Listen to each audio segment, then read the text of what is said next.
Onun hərəminə çatana kadar bir neçə ziyarətimiz var ki, onları yerine getireceğiz. Onlardan biri de bu gördüğümüz hacetler kapsıdır. Yani hacetlerin, duaların, isteklerin tez olup kabul olunan kapılarından biridir ki, bu yerde dualar edeceksiniz, isteklerinizi isteyeceksiniz bir neçə dəqiqə, tüm fürsətdir.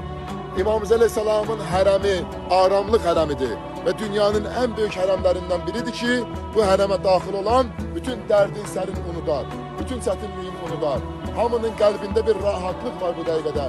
Hamının qəlbində bir fərahlik var, bir sevinclik var ki, ilahi sənə şükür olsun ki, mənə İmam Rıza'nın ziyarətini nəsib elədin. Bəşəriyyətin ən üstün 14 şəxsindən birinin mübarək qəbrinin mübarək hərəmindəyim bu günləri. Həmd olsun aləmlərin Rəbbinə. Şükür olsun Allah'a ki, Allah bu tür gözəl neyməti sizlərə, bizlərə bu cəmə nəsib edir. Hər adama nəsib olmayan və sizlər İmamımız Aleyhisselam'ın tərəfindən dəvət olunmuş səfərlərsiniz. Öz qədrinizi biləsiniz inşallah. Və xanımlar bu tərəfdən, kişilər də sağ tərəfdən.